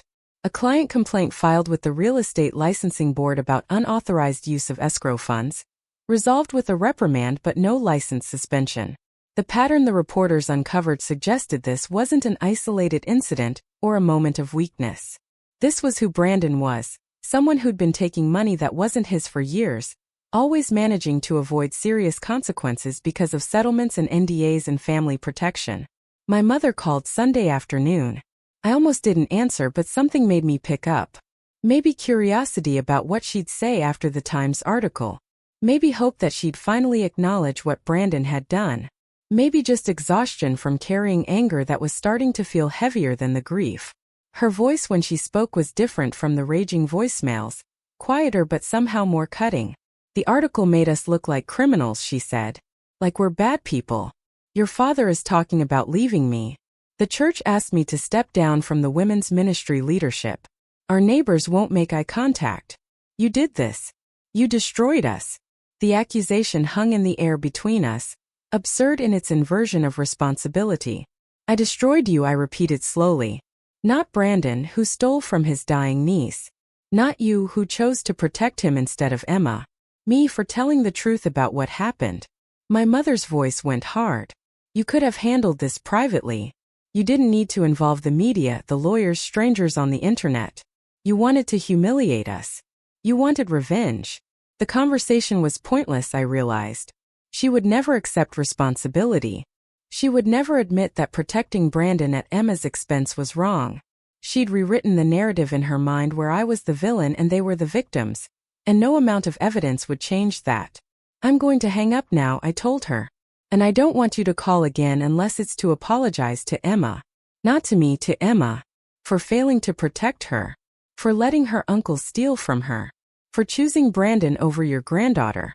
Until you can do that, we have nothing to say to each other." I ended the call before she could respond, my hand shaking as I set the phone down. Emma was watching me from her bed, the stuffed elephant clutched in her arms. Was that Grandma? She asked. I nodded. Is she still mad at you? Emma's perception was sharp despite her age, despite the medications that sometimes made her foggy. Yes, baby, I said. She's still mad. Emma considered this for a moment. That's okay, she said finally. I'm not mad at you. You're the best, Mommy. The simple declaration from my 7-year-old daughter meant more than any vindication from the family ever could. Monday morning brought the settlement meeting. Michael took the day off work despite our desperate need for his paycheck. Victoria Brennan had insisted I have support present, even though I wouldn't be doing the talking. We met at her office an hour before Brandon and his attorney were scheduled to arrive. Victoria walked us through what to expect. They'll try to frame this as a misunderstanding, she said. They'll offer partial repayment and ask you to sign an NDA and release of liability. They want to make this go away quietly. We're going to counter with full restitution of $73,000 plus $10,000 in interest and penalties, plus all legal fees to date, plus a written admission of wrongdoing that you can share publicly. They won't agree to everything, but we start high and negotiate down. Brandon arrived exactly on time with an attorney named Philip Grayson, a silver-haired man in an expensive suit who radiated the kind of confidence that comes from winning cases most people can't afford to fight. Brandon looked terrible, I was startled to notice. He'd lost weight, his suit hanging loose on his frame. Dark circles shadowed his eyes and his usual confident posture had collapsed into something defeated. For a moment, I almost felt sorry for him. Then I remembered Emma in her hospital bed, remembered the Tesla in his driveway bought with money meant to save her life, and the sympathy evaporated. The meeting was tense and formal. We sat on opposite sides of Victoria's conference table, the late morning light cutting harsh shadows across everyone's faces. Philip Grayson opened with exactly the approach Victoria had predicted.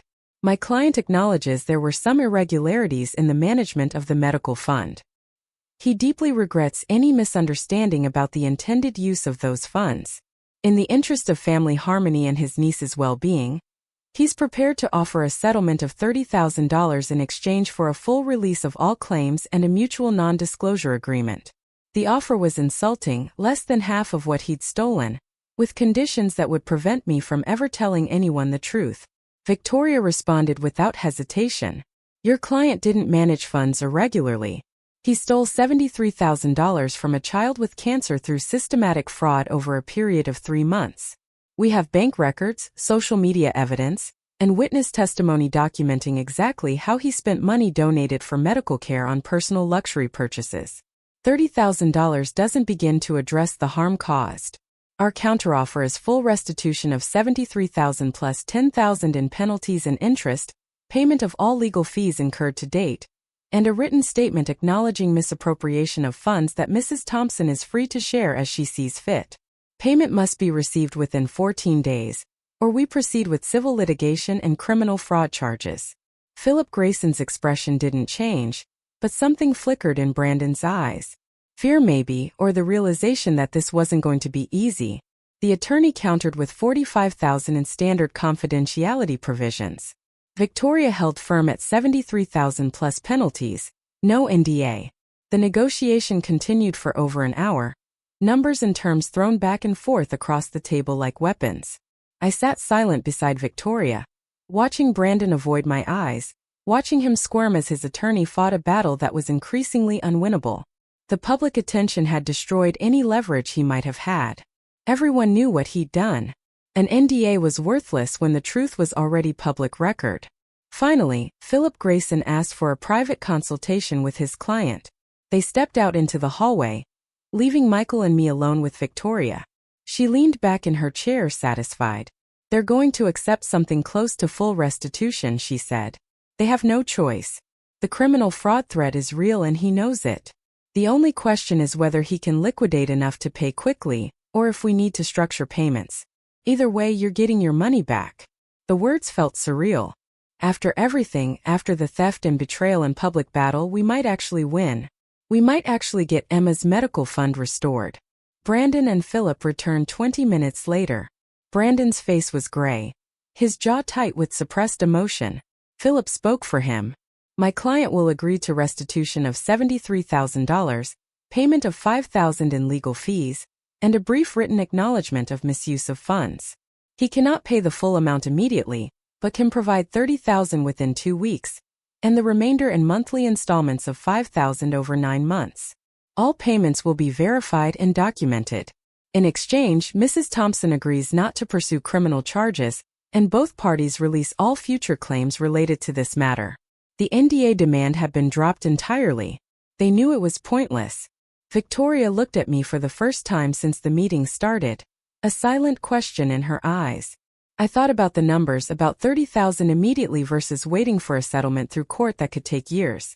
I thought about Emma's medical needs, about the bills that didn't stop accumulating just because we were fighting with family. I thought about the new GoFundMe that had already exceeded our expectations, but still couldn't cover everything we'd need over the years of treatment ahead. I nodded slightly.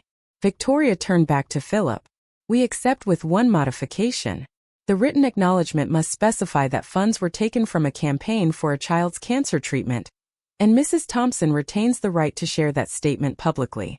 If Mr. Thompson agrees to these terms, we have a settlement. The actual signing took another 30 minutes, lawyers being lawyers about specific wording and contingencies. Brandon signed the settlement agreement without speaking, his hand shaking slightly as he put his signature on each page. When it was done, Philip Grayson collected his copies and stood to leave. Brandon stood too, then hesitated, looking at me directly for the first time since the meeting started. "I'm sorry," he said, his voice barely above a whisper. "I didn't think it would matter this much. I thought there would be enough. I didn't mean to hurt Emma." The apology was pathetic and inadequate in years too late.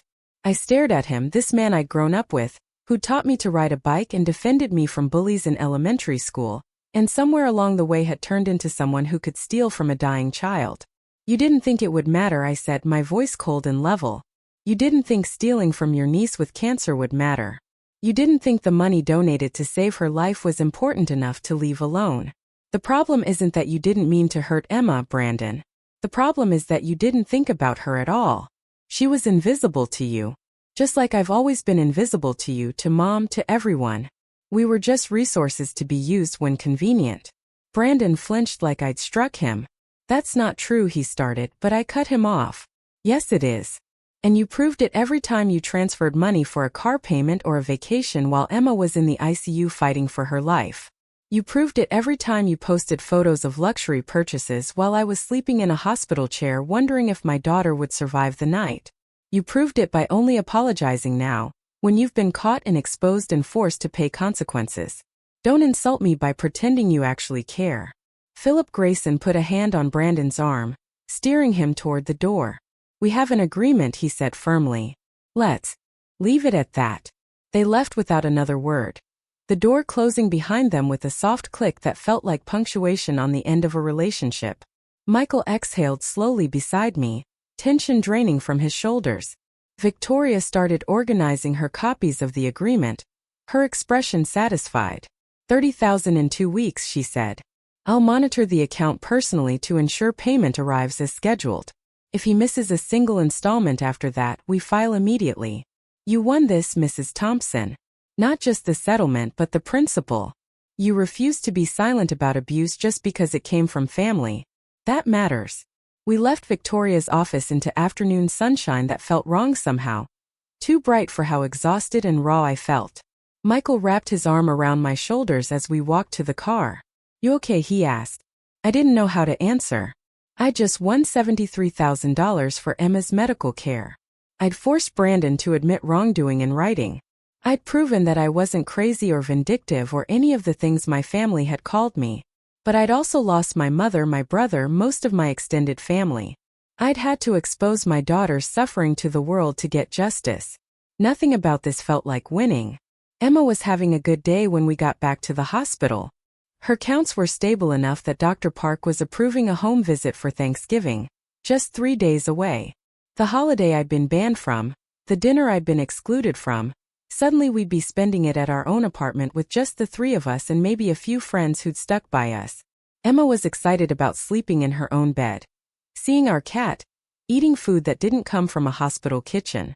We started making plans, talking about what food she might be able to tolerate, what movies we'd watch, how we'd make it special despite everything. The rest of Monday and Tuesday passed in a blur of discharge preparations and medical instructions. Emma needed to check her temperature every 4 hours at home. Any fever over 100.4 required immediate return to the hospital. No crowds, no sick people, careful hand washing. A nurse would visit Wednesday to check her port site and draw blood. We had to be back for her next chemo infusion the following Monday. The list of precautions was long and intimidating, but the prospect of leaving the hospital, even temporarily, felt like oxygen after months of suffocation. Wednesday morning, we packed Emma's things into the small rolling suitcase that had lived under her hospital bed. Her coloring books and the stuffed elephant Michael had brought.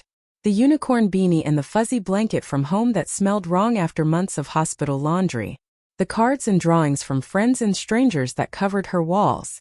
Michael brought the car around to the patient pickup area, and a nurse wheeled Emma down in a wheelchair even though she insisted she could walk. Hospital policy, the nurse explained. We don't take chances with our oncology kids. The drive home felt strange and wonderful and terrifying. Emma pressed her face to the window, marveling at things she hadn't seen in 3 months. The trees were almost bare now, winter settling into Seattle with its gray skies and persistent drizzle. Our apartment building looked shabbier than I remembered. The paint peeling around the windows, the parking lot cracked and uneven. But it was home. Our cat, Muffin, was waiting just inside the door, meowing indignantly about our long absence before deciding to forgive us and rubbing against Emma's legs. Emma burst into tears at the sight of her. Happy tears that turned into exhausted sobs that turned into laughter. We're home, she kept saying. We're really home. Thanksgiving morning arrived cold and bright. Michael was up early preparing what we decided to call Thanksgiving light, foods Emma might actually be able to eat. Mashed potatoes without too much butter. Plain turkey breast. Canned cranberry sauce because Emma liked the way it slid out of the can in one solid cylinder. Apple juice instead of wine. It wasn't the elaborate feast advertised in cooking magazines, but it was ours. Just our small broken family in our small shabby apartment, grateful to be together. My phone buzzed around 10 a.m. A notification that $30,000 had been deposited into Emma's new medical fund account. Brandon had paid the first installment exactly on schedule.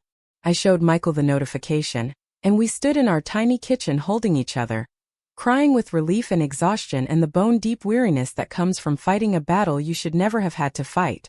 The money wouldn't solve everything. Emma still had years of treatment ahead. We'd still face financial strain and medical complications, and all the uncertainty that comes with childhood cancer. But we had resources now. We had options. We had the security Brandon had stolen, returned because we'd refused to accept that family meant accepting abuse. Emma wanted to watch the Thanksgiving parade on television, a tradition from before she got sick. We settled on the couch together, Emma between Michael and me, Muffin curled on her lap. The parade was ridiculous and wonderful, giant balloons floating down New York City streets, while commentators made cheerful observations about the weather and the performances. Emma was transfixed, her eyes bright despite her exhaustion.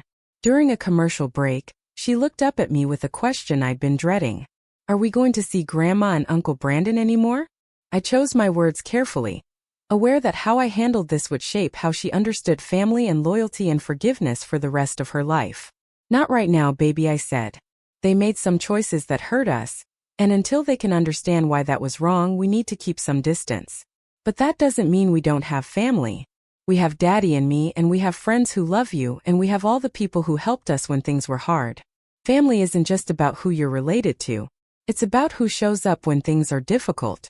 Emma considered this seriously. Like the nurses at the hospital, she said. And Michael nodded. Exactly like the nurses at the hospital. The parade gave way to a football game we had no interest in, which gave way to the dinner we'd prepared. Emma managed 3 bites of turkey and a small scoop of mashed potatoes before her appetite failed, but she was smiling. We took a photo together, the 3 of us at our small table with our modest meal. Emma wearing her unicorn beanie and grinning despite everything. Michael posted it to the GoFundMe page with an update. Home for Thanksgiving. Emma's doing well. Incredibly grateful for everyone's support during the hardest season of our lives. Your donations are giving her a fighting chance, and your kindness has sustained us through betrayal and loss. Thank you for being the family we needed when ours failed us. The responses came flooding in within minutes. Messages from donors expressing relief that Emma was home, that the settlement had been reached, that justice had been served at least partially. Someone commented that they'd seen Brandon's real estate listings had been taken down, that apparently his brokerage had quietly let him go after the negative publicity. Another person shared that my mother had been asked to leave her church's leadership committee. The consequences were rippling outward in ways I hadn't anticipated or necessarily wanted. I'd never set out to destroy Brandon's career or my mother's reputation. I just wanted Emma's medical money back. I just wanted acknowledgement that what they'd done was wrong. But as I sat on our worn couch with Emma dozing against my shoulder and Michael cleaning up the kitchen, I realized I didn't regret any of it. Not going public, not fighting back, not refusing to stay silent about abuse just because it came from family. Emma deserved parents who would fight for her without hesitation or shame. She deserved to see that standing up for yourself mattered. Even when it was hard. Even when it cost relationships. Even when it meant becoming the villain in someone else's story. Especially then. The sun was setting over Seattle, painting our small apartment in shades of gold and amber. Emma stirred awake and asked if we could play a game. Something normal and mundane and blessedly ordinary. We pulled out Candyland, her favorite, and set up the board on the coffee table. She drew cards and moved her little gingerbread man along the rainbow path, laughing when she hit the ice cream space, groaning dramatically when she drew a card that sent her backward. Michael made silly voices for the characters. I pretended to be devastated when Emma passed me. We were just a family playing a board game on Thanksgiving, and if you didn't look too closely at the medical supplies stacked in the corner or the port visible beneath Emma's shirt or the exhaustion written in every line of our faces, we could almost pass for normal. Later, after Emma had gone to bed in her own room for the first time in 3 months, Michael and I sat together in the darkness of our living room. We didn't talk much, too tired for words, just held hands and existed in the quiet. My phone lit up with a notification from the new GoFundMe. Another donation had come in, this one from someone named Patricia Thompson. My mother. $200 with no message attached. I stared at the notification for a long time, trying to understand what it meant. An apology? An olive branch? An attempt to ease her guilt without actually admitting wrongdoing? I showed it to Michael without comment.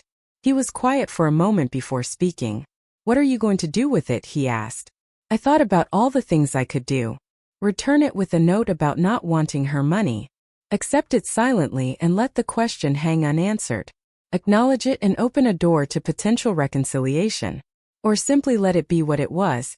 $200 toward Emma's medical care from someone who'd failed her spectacularly but might be starting to recognize that failure. Keep it, I said finally. For Emma. If Mom wants to help now in whatever small way she can manage, I'll take it. But it doesn't erase what she did. It doesn't mean everything's forgiven. It's just $200 in an account that needs tens of thousands. It's a start, Michael said. Maybe. Or maybe it's just guilt money that lets her feel better without actually doing the hard work of accountability. Either way, it goes toward Emma's care. And that's what matters. The apartment was silent except for the faint sounds of Emma breathing in the next room, the gentle purr of Muffin on the armchair, the distant hum of traffic from the street below. We'd made it through. Not unscathed, not unchanged, but we'd survived. Emma was still fighting her cancer, still facing years of treatment and uncertainty. We were still facing mountains of medical debt even with the settlement and donations. My family was still fractured, probably irreparably. But we were here together in our home with resources to keep fighting. With proof that standing up to abuse was possible, even when it came from family. With the knowledge that sometimes the people who love you most are the strangers who show up when you need them, not the relatives who share your blood. I thought about where we'd been 3 months ago, when Emma was first diagnosed and the world had tilted sideways. I thought about the person I'd been then, naive enough to trust that family would protect us, that the money donated for Emma would be safe, that crisis would bring people together instead of exposing who they really were. That version of me felt impossibly distant now, like someone I'd been in another lifetime. The person I'd become was harder and clearer, and less willing to accept lies wrapped in the language of family loyalty. I didn't know if that was better or worse, just different. Changed by necessity, shaped by betrayal, strengthened by having to fight battles I should never have faced. Emma would wake up tomorrow in her own bed, And we'd navigate another day of medication schedules and temperature checks and careful monitoring. Brandon's next payment would come due next month, and we'd watch to ensure he followed through. The GoFundMe would continue accumulating donations from strangers who'd been moved by Emma's story. Dr. Park would adjust treatment protocols based on how Emma's body responded. Life would continue in its new configuration, forever divided into before Emma's diagnosis and after, before the betrayal and after. We couldn't go back to who we'd been. We could only move forward into whoever we were becoming. As I finally stood to go to bed, exhausted beyond measure, I paused in Emma's doorway. She was curled up with the stuffed elephant, her breathing steady and peaceful, her face relaxed in genuine sleep. The unicorn beanie had slipped off, revealing the nearly bald head underneath, but she looked beautiful anyway. She looked like someone worth fighting for, someone worth risking everything to protect. I'd burn down my family for this child, and I'd do it again without hesitation. That's what love meant, I'd learned. Not keeping the peace at any cost. Not protecting comfort and harmony, but standing up and fighting back when someone you love is threatened, even if the threat comes from inside your own family. Especially then. The weeks following Thanksgiving blurred together in a rhythm that became our new normal. Emma's treatment schedule dominated everything. Chemotherapy cycles that left her drained and nauseous for days, followed by brief windows of relative normalcy where she'd have enough energy to play with Muffin or work on puzzles at the kitchen table. We learned to celebrate the small victories that other families took for granted. A day without vomiting. An afternoon where she felt strong enough to walk around the block. A blood count high enough to avoid transfusion. These moments became our measuring sticks for progress, tiny increments of hope in an ocean of uncertainty. Brandon's second payment arrived on schedule in late December. Another $5,000 deposited into Emma's medical account without comment or communication. The money came through an automated bank transfer, sterile and impersonal, as if removing human interaction could somehow sanitize what it represented. Victoria Brennan confirmed receipt and noted it in her records, the legal machinery grinding forward with bureaucratic efficiency. 7 more payments remained on the schedule, stretching into summer, each one a reminder of what he'd done and what we'd had to fight to recover. The new GoFundMe continued to grow in ways that felt both miraculous and overwhelming. By Christmas, it had surpassed $80,000 from donations ranging from $5 to $5,000. People sent money with messages that made me cry in the hospital cafeteria at 2 in the morning. An elderly woman on a fixed income sent $20 with a note explaining she'd lost her grandson to leukemia 40 years ago, and wished someone had been able to fight for him the way I'd fought for Emma. A group of firefighters from Michigan pooled together, $1,000 saying they'd seen the story shared on social media, and wanted to help one of their own.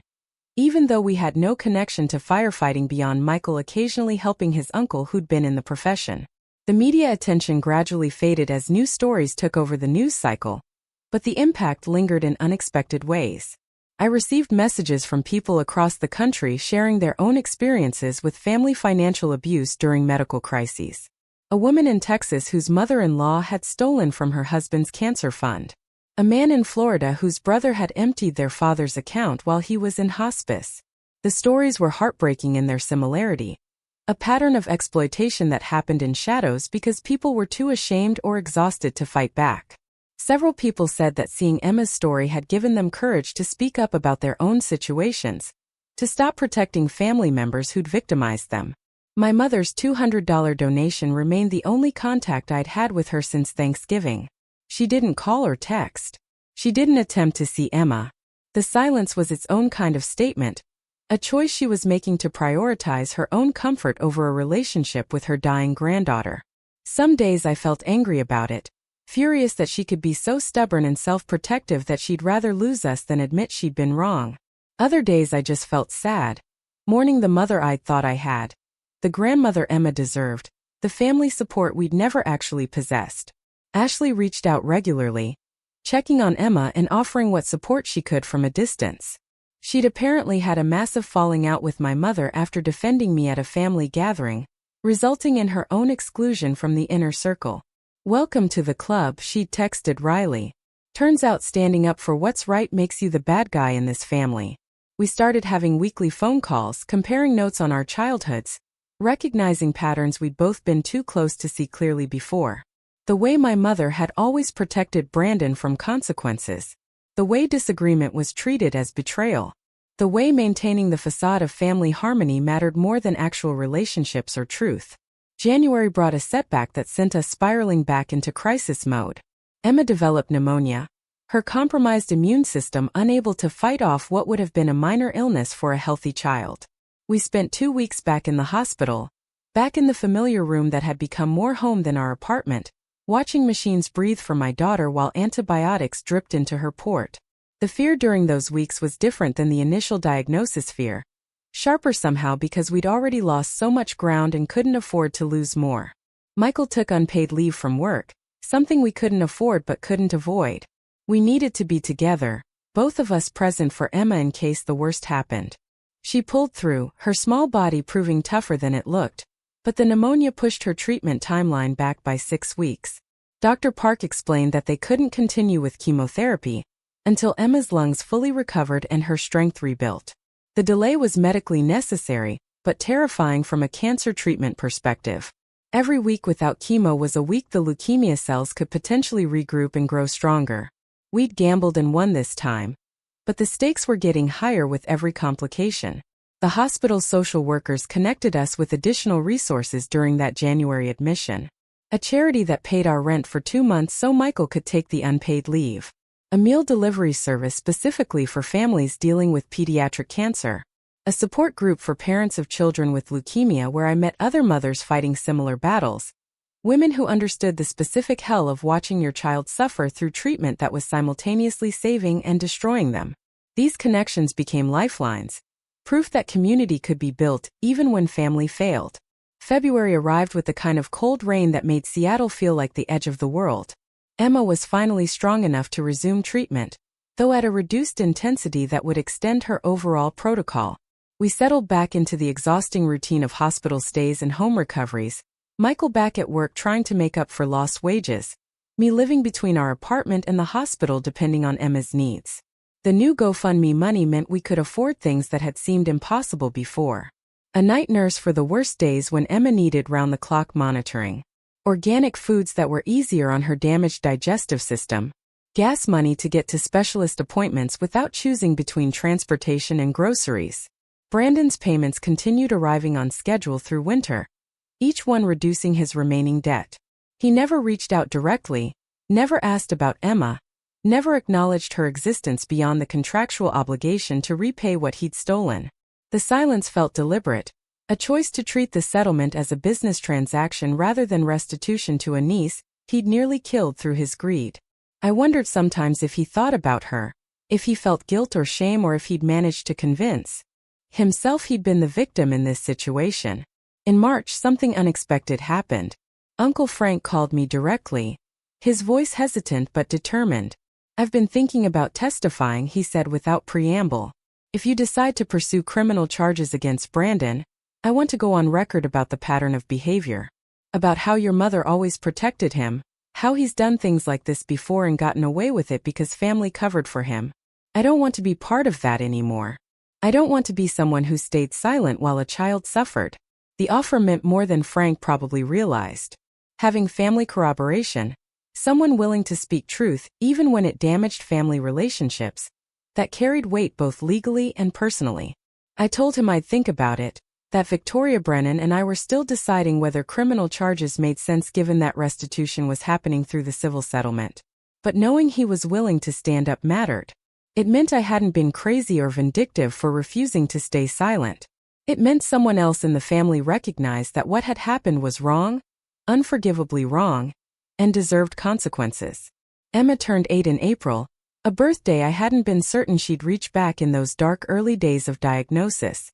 We threw a small party in the hospital playroom, just a few of her former classmates whose parents had stayed in touch and some of the nursing staff who'd become like family. Emma wore a princess dress over her port site bandages and a sparkly crown instead of her usual beanie. She managed 2 bites of birthday cake before nausea forced her to stop, but she was smiling in every photo, genuinely happy despite the clinical setting and medical reality that formed the backdrop of her celebration. The party was small and imperfect and nothing like the elaborate celebrations other 8-year-olds got, But it was hers and it was real and she was alive to experience it. That felt like victory enough. Michael and I stood together watching her open presents, our hands linked tight, both of us fighting tears that were equal parts joy and grief and exhausted relief. She'd made it another year. We'd survived another year. The future remained uncertain. Years of treatment still ahead. But we'd proven we could endure. We'd proven that love and stubbornness and refusing to accept injustice could create space for survival. By May, Brandon had made 6 of his 9 scheduled payments. $43,000 returned of the $73,000 stolen, with the final 3 payments due over summer. The money had been deployed exactly as promised, every dollar documented and tracked, paying for medications and specialist consultations, and the 1,000 small expenses that came with keeping a child alive through cancer treatment. The new GoFundMe had been used to cover what the settlement couldn't reach, the gap between what we had and what Emma needed, continuing to close through the generosity of strangers who'd taken our story into their hearts. I thought sometimes about the version of myself from a year ago, the woman who'd received that first devastating text message and felt her world collapse. She'd been so much more naive than I was now, still believing that family meant unconditional support, still trusting that people would do the right thing when a child's life hung in the balance. That version of me had died somewhere between the bank statements and the lawyer meetings and the decision to go public with our story. The person I'd become was harder and clearer, and less willing to accept comfortable lies, shaped by necessity into someone who could fight without apology when fighting was required. Emma's prognosis remained cautiously optimistic according to Dr. Park's latest assessment. The leukemia was responding to treatment, her cancer cells declining while healthy cells slowly rebuilt. She'd need at least another year of active chemotherapy followed by maintenance treatment extending into her early teens, but the trajectory was moving in the right direction. Survival wasn't guaranteed, it never was with pediatric cancer, but it was possible in ways it hadn't been when we'd started this journey. That possibility, fragile and hard one, was what we were fighting for. That was what made every difficult day, every public exposure, every burned family bridge worthwhile. The apartment felt different now than it had before Emma's diagnosis, marked by medical supplies and the particular kind of exhaustion that comes from long-term crisis, but also by resilience we hadn't known we possessed. We'd learned we could survive betrayal from the people we'd trusted most. We'd learned that community could be built with strangers who showed up when family disappeared. We'd learned that fighting back against exploitation wasn't selfish or vindictive but necessary.